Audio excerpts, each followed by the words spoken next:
Honestly, at this point of the year, it's been harder for me to submit my own starting lineup at quarterback, tight end, defense than running back, wide receiver. So I'm probably making this video a little more for me than I am for you. But anyway, quarterback rankings, you should have absolutely no issue whatsoever if you're looking at Josh Allen, Jalen Hurts.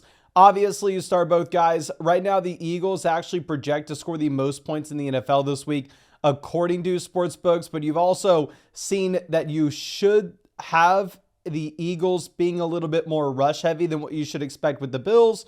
Obviously, this past week where you only had 17 pass attempts for Josh Allen was very much an outlier due to the weather, but that game's in Los Angeles. Should be completely fine.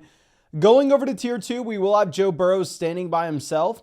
If you were playing in a 6-point passing touchdown format, Joe Burrow would actually be a tier 1 quarterback, and he'd probably be ahead of Jalen Hurts. The only reason we're not going to have him tier 1 is obviously he doesn't have the same type of rushing upside as what you're going to get with Allen and Jalen Hurts. But you do have a 28-point implied team total. Currently, the Bengals project to be the second highest scoring offense in the NFL this week. You've seen the last 4 games for Burrow. He's had 3 performances with 29 or more points, and every single one of those games, he's actually had at the very minimum 20 points. This matchup against Dallas, you'd assume that they're able to run the ball, but honestly, they skew so pass happy that it may not matter what the actual game environment's like. Going down to tier 3, this is where things get very difficult, and you can rearrange this tier in whatever order that you want. I do think that Kyler Murray belongs in this tier. Now, of course, if you're looking at the past 2 weeks since the bye, Kyler's been disappointing. We saw 11.5 fantasy points against Seattle 2 weeks ago, and you saw 17.5 fantasy points against the Minnesota Vikings this past week. Now, he has been very up and down with the rushing usage so far this season. At the very beginning of the year, you actually had the consistent rushing production, seeing the first 3 games with 57, 59, and 45 rushing yards. However, you've had some stinkers mixed in, such as the game that you had against Seattle 2 weeks back.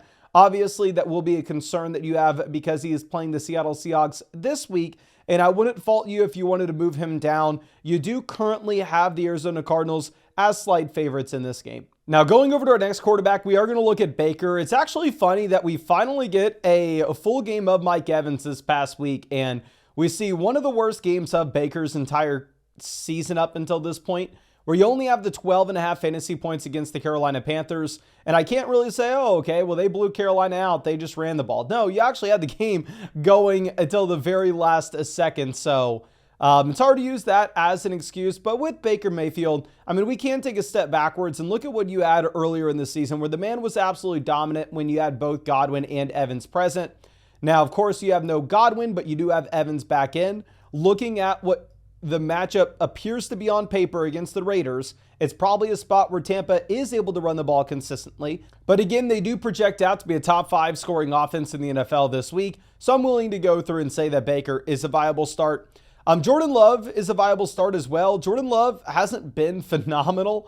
I mean, if you go through and look at the games where he has played 100% of the snaps, the games he has stayed fully healthy, we have seen over the past 5 contests only 1 game with more than 20 fantasy points. The last time that he played the Detroit Lions, you actually only had about 11.9 points in that game. So it is very nerve-wracking going through and starting Jordan Love. But my thing is, over the past few weeks, the games against Chicago, San Francisco, and Miami, you really have had the Packers kind of boat racing these other opponents where they really haven't had to throw the ball consistently. You've actually seen on average about 23 to 24 pass attempts in these contests. However, this game against the Detroit Lions, you do have the Lions favored. It has an over-under of 51 points, so it should be one of the highest scoring games of the week. If you go over and compare him to Jared Goff, sportsbooks currently have Goff as a quarterback in a better offense, but of course I'm going to be expecting the Detroit Lions to skew a little bit more rush heavy in comparison to what we have with the Green Bay Packers, especially knowing that the Detroit Lions defense in this game has been known to be a defense that you can't really run the ball against, and you are going to be forced to drop back and pass. Now, if you do go over and look at what you have on Underdog Fantasy, they have Jordan Love, higher, lower, 252.5 passing yards for tonight's game. They have Jared Goff, higher, lower, 253.5 passing yards for tonight's game. So they are pretty much neck and neck, and I do think it's up to you, and that's why we're doing this as a tier list. But of course, if you wanted to actually get Jordan Love at higher or lower half a total yard for tonight, you can over there on Underdog Fantasy if you use promo code FLOCK with the link in the description or comment section. Code FLOCK is also going to get you a 50% deposit bonus up to $1,000. Plus, it's going to get you a free team review in the live stream that we're doing every single night. And if you are looking at something to tag along with that free Jordan Love pick, more than less than half total yard, I was prepared to point out that Josh Jacobs higher than, I think it was 86.5 total yards we talked about yesterday, but it looks like that's actually moved up to 90.5 total yards. So I'll keep you posted in the live stream later today and what we'd be looking at for the picks tonight. But going over to our last quarterback in this tier, I think you can look at Tua as a very viable starter. I mean, with Tua, of course, he has absolutely crushed over the past 3 weeks. Now, I know everybody watching this video only cares about what's happened over the past 3 weeks, and if that's you, hell, go rank Tua at quarterback 3. But if you are taking a step backwards and looking at the 3 previous weeks that you had for Tua, you had 14, 17, and 9 fantasy points. So definitely, it's been a strong stretch of games for fantasy purposes. The passing attempts and the overall volume in this offense has increased dramatically. He's averaged 3 passing touchdowns over the past 3 weeks. This matchup here against the Jets is one where it's a little bit tougher to throw the ball. I think that you should expect actually them to go through and consistently try to run it, especially knowing that they are 7-point favorites. So I'm not too concerned about us getting some Tua garbage time volume, similar to what we had against the Packers last week. But again, we're doing this as a tier list. You can have Tua as high as QB4. It is up to you. Now going over and looking at what we have with Russell Wilson. With Russ, this past week, obviously, he goes absolutely nuclear against the Cincinnati Bengals. Now, if you actually look at the 5 prior games before this, you actually only had 1 game with over 20 fantasy points for Russell Wilson. So I want to stand by. This is a rush-first offense. While, yes, this offense goes nuclear against the worst defense in the NFL, that's not necessarily the case here with the Cleveland Browns. Now, I think you can give the benefit of the doubt to Russ, however, and that you do have an implied team total here of almost 25 points. They are favored by about 6 points here over the Cleveland Browns as well. Brock Purdy is probably the quarterback I'm starting with my own team this week. I have Brock Purdy and Matthew Stafford. Also, in my own league, I can go pick up somebody like Kirk Cousins off the waiver wire if I really wanted to. But for me, I'm expecting maybe we get a little bit of a bounce back with Purdy. I really want to try to get some sense of the extent of his injury and his health going into this matchup. But right now, you actually do have the Niners favored by about 3.5 points. And if you take a step backwards and look at what we had with Purdy through the first, I want to say like maybe the past 5 games minus the snow game, you're looking at 19, 23, 26, 20, and 24 points. Now, obviously, you have the McCaffrey injury. I think the offense is a bit worse itself, but you actually had a decent amount of rushing upside for Brock Purdy during that stretch. So I'm going to be starting Purdy over Stafford. I think Stafford has a tougher matchup. Going over to Patrick Mahomes, I think Mahomes has a pretty tough matchup here as well, going up against the Los Angeles Chargers. Typically, we're ranking Mahomes a little bit higher than this, but also typically you're seeing the Kansas City Chiefs up with an implied team total of 25, 26, 27 points. And this week it's down at 23.5 against Los Angeles. Tough matchup. Sam Darnold in a pretty good matchup, and Sam Darnold at the same time has actually had a really strong 3-game stretch here where you've had 6 passing touchdowns, 0 interceptions. It's sprinkle on a rushing touchdown here as well. And with Darnold, since the bye week, I mean, you've only had 4 games with fewer than 20 fantasy points, but a couple, he was right there. So I honestly think when we finalize these rankings over on the site later this week, what I'm probably going to do is move Darnold up. I think we probably move like Russ down to QB 12, Purdy up to QB 9, and then maybe move Darnold ahead of Mahomes as well. I'm probably going to rearrange this tier just a bit. And Matthew Stafford's going to be at the very bottom of this tier. I've played Stafford over the past 2 weeks with my own team. Here, I think you just got to lower expectations knowing the matchup going up against Buffalo. Good news is it's in Los Angeles. Shouldn't have to worry about the weather here. And obviously, Stafford has been an absolute monster since you've had the addition of Puka Nacua and Cooper Kupp into this offense. They've skewed to be a lot more pass happy once they get the goal line. You're not seeing as many rushing touchdowns for Kyren Williams. But still, again, you have no rushing upside. I don't like the matchup. Then our last here, Justin Herbert should actually probably be forced to throw the ball this week.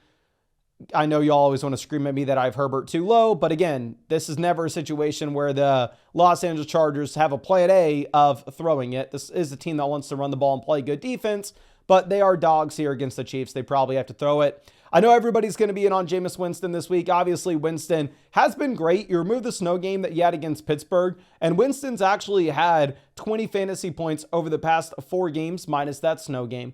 But here, this is a really tough matchup against the Pittsburgh Steelers, where you actually do have the Steelers favored by about 6 points, and you do have the Browns, according to sportsbooks, projecting out as a bottom 3 offense in the league.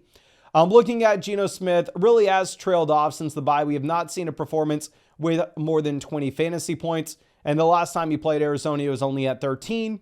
Looking at Kirk Cousins, we've seen Cousins really falter in any matchup against a good defense. And it's kind of been the story of Kirk Cousins through his entire NFL career, right? If you have a soft defense you're able to go up against, yeah, we may see a total of 9 touchdowns just against the Tampa Bay Buccaneers, and we may see a total of 900 passing yards against the Bucs alone this season. But once you have to go up against teams like Denver, Los Angeles, and Minnesota, things kind of do fall apart. And then going over to Caleb Williams, Caleb's absolutely crushed over the past 2 weeks. I would love to come through and I'd love to say, okay, we know exactly what to expect with Caleb going into the future. But with the massive changes that we've had with the coaching staff here, I would rather wait a week before we get him in.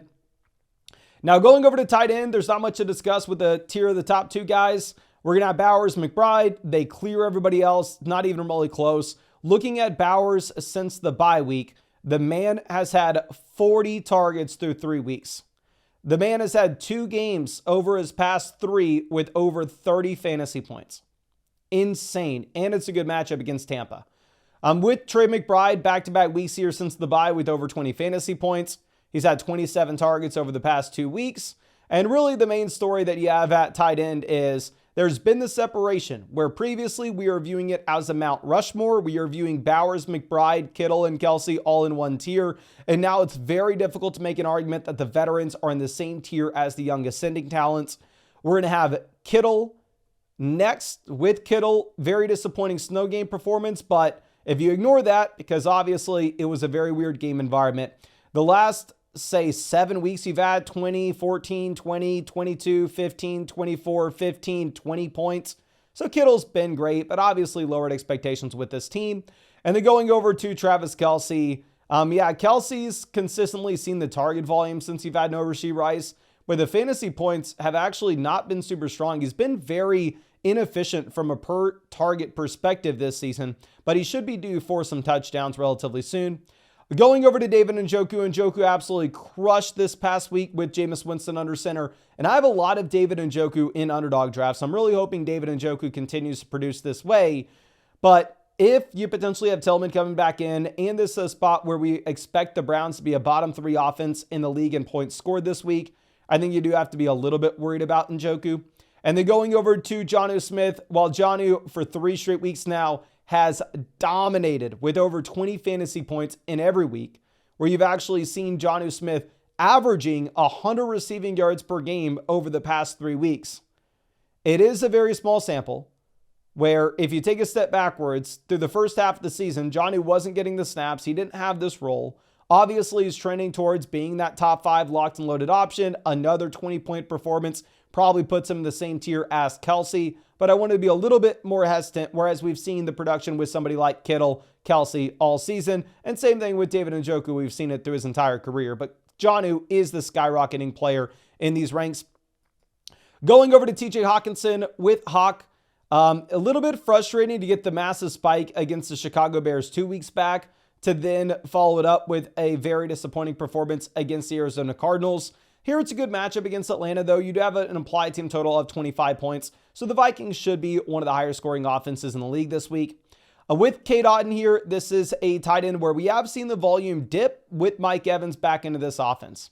You go through and you look at the games that you had no Mike Evans and no Chris Godwin. You had 10, 11, and 8 targets going into the bye. Then once Evans comes back in, we've seen 3 and 7 targets over the past 2 weeks. So the target volume, 100% going in the wrong direction for Cade, but at the same time, you do have no Chris Godwin, so I wouldn't be surprised if we get a little bit of a bounce back here. Going over to Sam Laporta, y'all know I have a ridiculous amount of Sam Laporta, not only in the Flock League, but also in underdog drafts. You've heard me say this 1,000 times. It's embarrassing. I have to constantly ridicule myself over it, and thank the heavens that on Thanksgiving, we got fed 2 Sam Laporta touchdowns against the Bears. But underlying this, he had 6 receiving yards. So can I come out here and go, oh, Sam Laporta is the elite tight end I drafted him to be. I took this guy in round 4 everywhere and he's good. No. Sadly, you go through and you look at what we've had this season. You've had 3 games with more than 50 receiving yards. Absolutely brutal. I'm pretty sure Jonnu Smith, literally over the past 3 weeks, has had more receiving yards than Sam Laporta has had all season. With Evan Ingram, it's a tough spot to rank him because obviously he's going to get flooded targets. You have no Gabe Davis. You have no Christian Kirk. You have nobody. But also you have no Trevor Lawrence. So right now you have an implied team total of 17.5 points, where sportsbooks are telling us that this should be the 2nd worst offense in the league. And speaking of the worst offenses in the league, I know y'all probably have already flooded the comment section screaming at me about Bryce Young. And for the love of God, whatever you do, whatever you take away from this video, do not start Bryce Young. Do not fall for the trap. Again, I understand Bryce has been great over the past 2 weeks. You take a step backwards, look at the larger sample. We've seen 20 games of horrendous performances. Sportsbooks are telling us the Carolina Panthers should be the worst offense in the NFL this week. For the love of God, do not start Bryce Young, and don't scream at me in the comment section that you should. With Dallas Goedert, it looks like he's not going to play. He did miss practice on Wednesday and is labeled week to week with the knee injury. Going over to Dalton Kincaid, very difficult to rank this dude. I mean, if you are looking at him, you can't really take into account what he had with the New Orleans Saints game. Obviously, leaves early due to the injury. But since then, he's missed the Chiefs game. He had the bye. He's missed the Niners game. He did get in a limited practice on Wednesday. Will just be something to continue to monitor. I'm dropping down to our next tier. We're going to be looking at Will Dissly. With Dissly, don't get super excited. He's had 2 games with double-digit fantasy points. Honestly, now that you've had no Romeo Doubs, he is officially ruled out. I'd probably move Tucker Kraft ahead of Will Dissly, especially with Dissly being in a really tough matchup. And then going down to our last tier, we're going to have Mike Gesicki. Gesicki, you get the double-digit performance again, but you don't really have consistent passing volume. The only time Gesicki is any good is if you have no T. Higgins. I don't know how I could ever tell anybody to start freaking Kyle Pitts after you get 41% of the snaps for only 2 targets and 0 points this past week. I don't know how anybody could realistically start Pat Freiermuth in a game where you have Russ going nuclear with over 400 passing yards. Yes, Pat Freiermuth looks viable, but are we expecting that type of passing volume for Russ going into the future? And then looking at Cole Kmet, I don't know. All the receivers are just soaking up everything in this offense, and I don't know how to expect this to change with the change in coaching staffs. Now, going over to defenses, the Eagles, number 1 DST this week, the largest spread of any game. They are 2 touchdown favorites over Carolina. I think you get a massive Bryce Young step back. The Pittsburgh Steelers, also phenomenal matchup going up against Jameis. I understand Jameis had a great game against a tough Denver Broncos defense this past week. Now, by great game, if you started Denver, you got 2 pick sixes, so congrats on that front. So, I don't know here. If you are looking at Pittsburgh elite defense, sportsbooks are telling us that they should easily be able to handle the Browns. Going over to the Minnesota Vikings, again, what we talked about previously is Kirk Cousins typically feasts against garbage teams, and Cousins has struggled against teams that have valuable and strong DSTs. And that's exactly what you have here with the Minnesota Vikings, who can consistently generate pressures. Going over the New Orleans Saints, I don't love the Saints defense. If you look at the past 5 weeks or past 6 weeks, you've only had 1 game with double-digit fantasy points. But again, you do have a really good matchup going up against the Giants with their 3rd-string quarterback. The Tennessee Titans have an absolute garbage defense, but they have a pretty good matchup going up against the backup quarterback in Jacksonville with absolutely no offensive weapons left.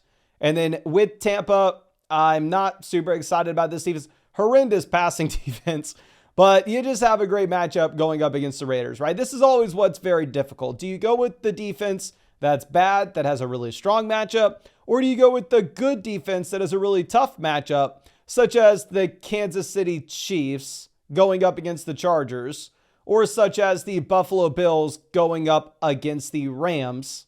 The Cardinals have been hot. If you're looking at the Cardinals over the past 4 weeks, they are averaging over 10 fantasy points per game. The Chargers have a great defense. They just had 4 interceptions from Kirk Cousins this past week. I may actually get stuck starting the Chargers this week because I did not execute what we needed to with our waiver wire pickups.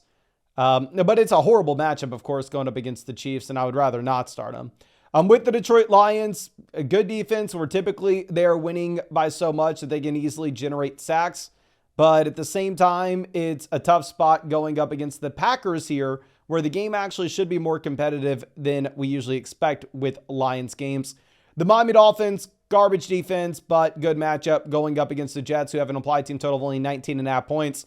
And then the Niners have been a defense that over the past 2 weeks has just been straight up embarrassed. Obviously, dealing with a significant amount of injuries. They are pretty heavy favorites here over the Bears, though. And also over the past 2 weeks, they've had really tough matchups against the Packers and Bills.